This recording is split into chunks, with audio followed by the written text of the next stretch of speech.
وبرکاتہ۔ قبل اس کے کہ درس کی شروعات کروں، ایک اعلان آپ کے سامنے کر دینا مناسب سمجھتا ہوں کہ ممبئی کے اندر ممبرا میں ایک عظیم الشان ادارہ ہے جس کا نام جامعہ اسلامیہ ہے۔ ممبرا الماس کالونی کے اندر یہ ادارہ تقریباً 30 سالوں سے چل رہا ہے، جس کے اندر تقریباً 1000 بچے اور بچیاں زیر تعلیم ہیں، شریعت اسلامیہ کی تعلیمات حاصل کر رہے بچے اور بچیاں ہیں۔ وہ ادارہ محتاج تعارف نہیں ہے، لوگ جانتے ہیں، اور اسی ادارے سے جو ہے میری بھی فراغت ہوئی ہے، اور وہاں سے پڑھنے کے بعد پھر مدینہ المنورہ توفیق ہوا، وہاں پہ جا کر کے تعلیم حاصل کی۔ آج اتفاق سے اچانک استاذ محترم یہاں پہ آئے ہوئے ہیں اور ملاقات بھی ہوئی ہے۔ اب تمامی حضرات سے گزارش ہے کہ ادارے کا جو ہے بھرپور تعاون کریں۔ اللہ رب العالمین آپ کے تعاون کو قبول فرمائے۔ اللہ رب العالمین ہم سب کو توفیق دے کہ ہم اللہ رب العالمین کے راستے میں جو ہے دل کھول کر کے خرچہ کریں۔ آج انشاءاللہ جو ہے آپ کے سامنے حضرت نوح علیہ السلام کے تعلق سے کچھ باتیں رکھنے کی ہمت اور جسارت کر رہا ہوں۔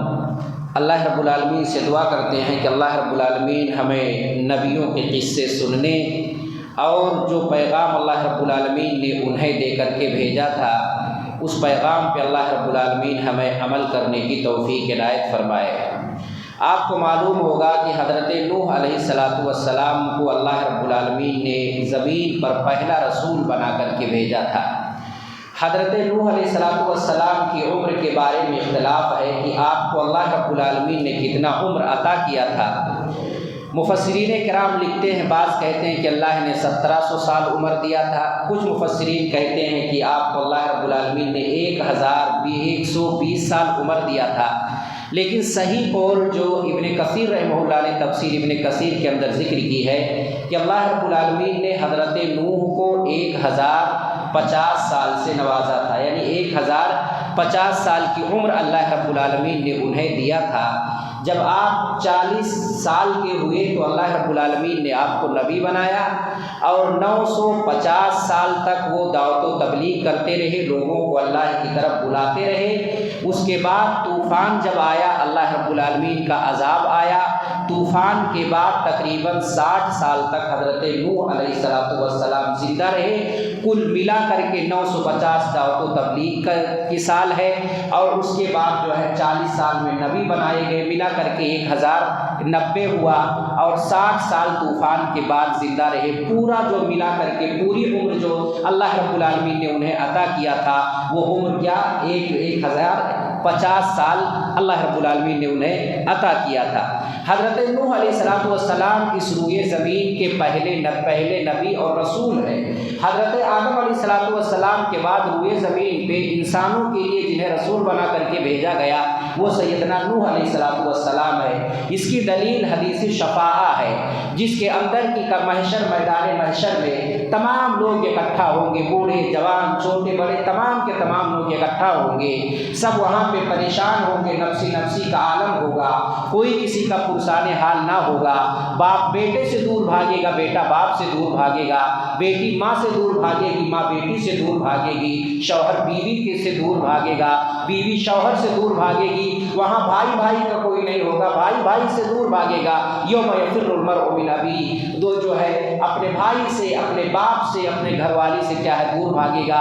یہ ماجرا ہوگا، یہ عالم ہوگا، وہاں پہ لوگ پریشان ہوں گے۔ تو تمام کے تمام لوگ اکٹھا ہو کر کے ابونا آدم علیہ السلام کے پاس آئیں گے اور وہ کہیں گے کہ انت ابو البشری، آپ جو ہے انسانوں کے باپ ہیں۔ خلقک اللہ بیدہ، اللہ نے آپ کو اپنے ہاتھ سے پیدا کیا۔ ونفخ فیک من روح، اور آپ کے اندر اللہ رب العالمین نے اپنی روح ڈالی، وَأَسْجَدَ لَكَ الْمَلَائِكَةُ آپ کو فرشتوں سے سجدہ کروایا، فَسَجَدُوا لَكَ تمام لوگوں نے آپ کا سجدہ کیا، وَأَسْكَنَكَ الْجَنَّةَ اللہ رب العالمین نے آپ کو جنت کے اندر ٹھہرایا۔ یہ تمام جو ہے امتیازات اللہ رب العالمین نے آپ کو دیا تھا۔ آپ ہماری پریشانی دیکھ رہے ہیں، آپ اللہ سے شفاعت کیجئے، سفارش کیجئے، اللہ رب العالمین ہمیں اس مصیبت سے نجات دے دے۔ حضرت آدم علیہ السلام کہیں گے نفسی نفسی، آج مجھے اپنی فکر ہے، فیقول ربی قد غضب غضبا شدیدا لم یغضب مثلہ قبل، اللہ رب العالمین آج میرا رب اتنا ناراض ہے کہ لم یغضب قبلہ، اس سے پہلے اللہ رب العالمین اتنا غضبناک کبھی نہیں ہوا تھا۔ اور وجہ یہ وہ کہیں گے کہ میں نے نہانی، اللہ رب العالمین نے مجھے منع کیا تھا عن الشجرہ، درخت کا پھل کھانے سے، میں نے درخت کا پھل کھا کر کے اللہ رب العالمین کی نافرمانی کی ہے، مجھے ڈر لگتا ہے کہ کہیں میں اللہ رب العالمین کے غضب کا شکار نہ ہو جاؤ۔ آپ جاؤ کسی دوسرے کے پاس جاؤ، وہ اللہ حضرت آدم علیہ السلام کہے کہ دوسرے کے پاس جاؤ، اور روایت کے اندر ہے کہ حضرت نوح کی طرف آپ بھیجیں گے، نوح کے پاس جاؤ جنہیں اللہ نے نبی پر زمین پر سب سے پہلا رسول بنا کر کے بھیجا تھا۔ لوگ نوح علیہ السلام کے پاس آئیں گے اور کہیں گے کہ آپ اہل ارض کے لیے، اے زمین والوں کے لیے پہلے رسول ہیں، اللہ نے آپ کو رسول بنا کر کے بھیجا ہے، آپ ہمارے لیے سفارش کر دیجیے، شفاعت کیجیے۔ حضرت نوح علیہ السلام بھی انکار کر دیں گے اور آگے اپنی امتیوں کو کیا ہے بھیج دیں گے۔ اس سے پتہ یہ چلا کہ قیامت کے دن جو لوگ کہیں گے آپ روئے زمین کے سب سے پہلے رسول ہیں، اسی سے استدلال علماء نے کیا ہے کہ روئے زمین پر سب سے پہلے جنہیں اللہ نے رسول بنا کر کے بھیجا وہ سیدنا نوح علیہ السلام ہے۔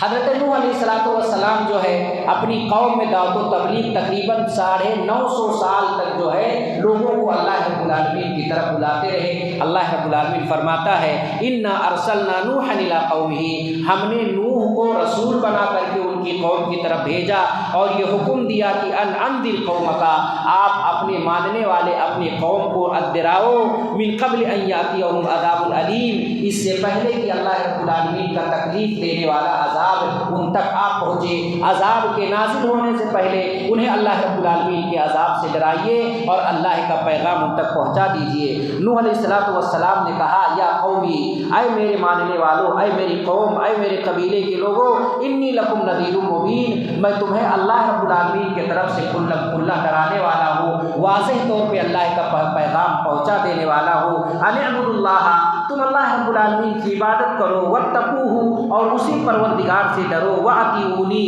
اور میرے بتائے ہوئے طریقے پہ چلو، یغفر لکم من ذنوبکم، اس کا فائدہ یہ ہوگا کہ اللہ رب العالمین تمہارے گناہوں کو معاف کر دے گا، ویؤخرکم الی اجل مسمى، اور اللہ رب العالمین تمہیں مہلت دے دے گا، مؤخر کر دے گا ایک مقررہ وقت تک کے لیے۔ اور جان لو ان اجل اللہ اذا جاء، جب اللہ رب العالمین کا وقت آ جاتا ہے تو اللہ رب العالمین یؤخر، اسے مؤخر نہیں کیا جاتا ہے، ٹالا نہیں جا سکتا ہے۔ لو کنتم تعلمون، کاش کہ تم یہ بات اچھی طریقے سے جان لیتے۔ نوح علیہ السلام نے کہا رب انی دعوت، اے میرے رب، حضرت نوح شکوہ کر رہے ہیں اللہ رب العالمین سے، اللہ رب العالمین سے فرما رہے ہیں کہ اے میرے پروردگار، دعوت قومی لیلا و نہارا، میں نے اپنی قوم کو دن و رات اللہ رب العالمین کی طرف بلایا، فلم یزدہم دعائی الا فرارا، لیکن جب جب میں ان کو اللہ کی طرف بلاتا وہ راہ فرار اختیار کر لیتے۔ اس گلی میں داخل ہوتا ان کو اللہ کی طرف بلانے کے لیے تو دوسری گلی سے نکل جاتے، دوسری گلی سے بھاگ جاتے، فرار کا راستہ اختیار کر لیتے۔ اور جب وَإِنِّي كُلَّمَا دَعَوْتُهُمْ، اور جب میں نے ان کو دعوت دیا، لِتَغْفِرَ لَهُمْ، تاکہ تم کیا کرو مغفرت، لِتَغْفِرَ لَهُمْ وَجَعَلُوا أَصَابِعَهُمْ، اور جب میں نے ان کو مغفرت کے لیے دعوت دیا، بلایا کہ اللہ رب العالمین سے توبہ کرو، مغفرت طلب کرو، تو کیا کرتے تھے، اپنی انگلیوں کو اپنے کانوں میں ڈال لیا کرتے تھے، وَاسْتَغْشَوْا ثِيَابَهُمْ، اور کپڑوں سے اپنے چہرے کو ڈھک لیا کرتے تھے، اور کبر و غرور کا کیا کرتے تھے، مظاہرہ کرتے تھے۔ اللہ رب العالمین آگے فرماتا ثم انی دعوتہم جہارا، پھر میں نے ان کو علل اعلان بلایا، کھلا ان کو اللہ رب العالمین کی طرف بلایا۔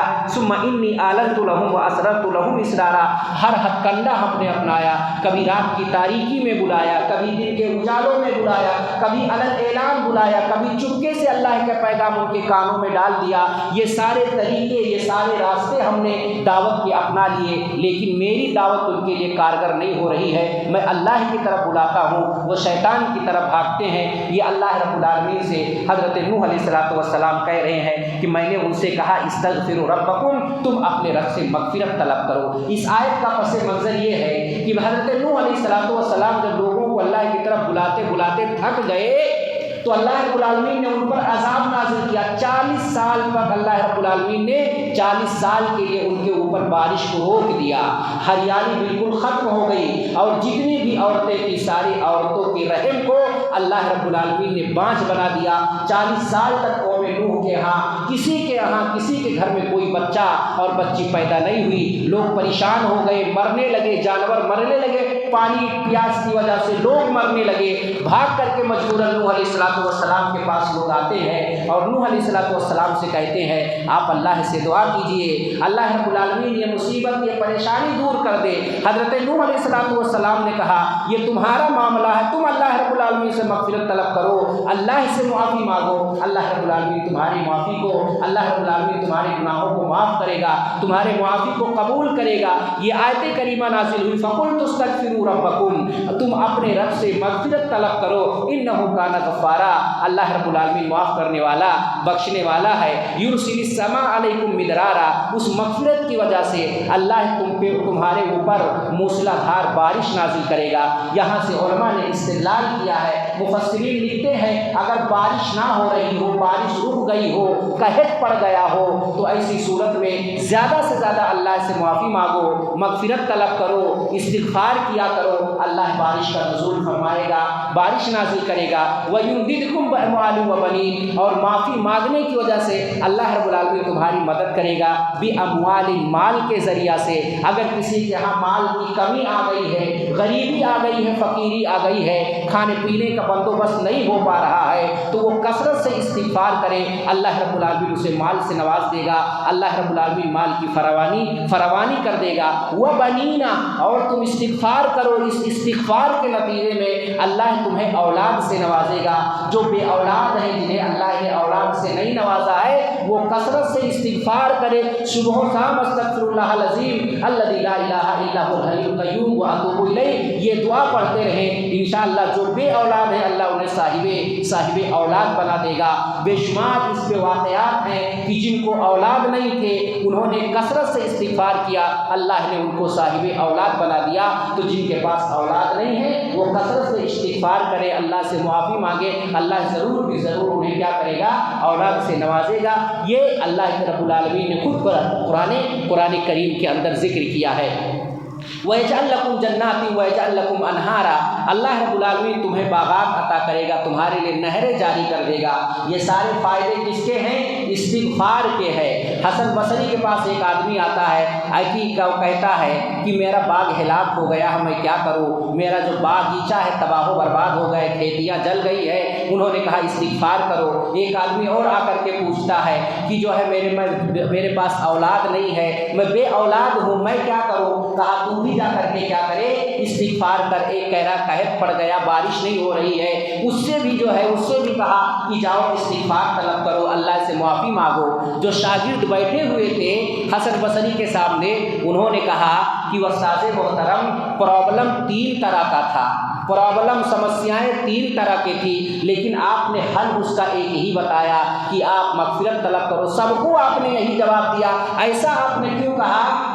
تو حضرت حسن بصری نے کہا یہ جواب میں اپنی طرف سے نہیں دے رہا ہوں، یہی بات تو اللہ رب العالمین نے سورہ نوح کے اندر کہی ہے کہ تم اللہ سے مغفرت طلب کرو، یقیناً اللہ بخشنے والا ہے، اللہ بارش عطا کرے گا، اللہ تم کو مال عطا کرے گا، اللہ تم کو اولاد سے نوازے گا، اللہ رب العالمین تمہیں باغات عطا کرے گا، تمہارے لیے نہروں کو جاری و ساری کر دے گا۔ یہ اللہ رب العالمین نے قرآن میں خود فرمایا ہے، اسی کی طرف میں نے اشارہ کیا ہے۔ سارے گناہ، جتنے بھی سمسیائیں ہیں، جتنی بھی پرابلم ہے، جتنے بھی مصائب و آلام ہیں، دکھ و تکلیف ہیں، اس کا واحد ایک حل ہے کہ جب تمہیں کوئی تکلیف پہنچے تو تم اللہ کے سامنے گر گراؤ، اللہ سے معافی مانگو، اس سے مغفرت طلب کرو۔ اللہ رب العالمین تمہارے گناہوں کو کیا کر دے گا؟ معاف کر دے گا، اور اللہ رب العالمین تمہاری کھوئی ہوئی چیز کو تم کو واپس لوٹا دے گا۔ یہیں پہ میں اپنی بات کو ختم کرتا ہوں، اور کل کے درس میں انشاءاللہ حضرت نوح علیہ السلام کی قوم اور ان پر کس طرح سے اللہ رب العالمین نے عذاب نازل کیا، عذاب کی کیفیت کیا تھی اور اس کی حقیقت کیا تھی، وہ ساری چیزیں آپ کے سامنے رکھی جائیں گی۔ اللہ رب العالمین سے دعا ہے کہ اللہ رب العالمین ہمیں حق بات کہنے کی توفیق عنایت فرمائے، جب تک زندہ رکھے ایمان پر، توحید پر زندہ رکھے، خاتمہ ہو ایمان پر ہو، توحید پر ہو، ہمارے دل اپنے مسلمان بھائی کے لیے پاک و صاف ہو۔ اور جیسا کہ میں نے ذکر کیا کہ جامعہ اسلامیہ جو ایک معروف و مشہور ادارہ ہے، وہ کافی مالی بحران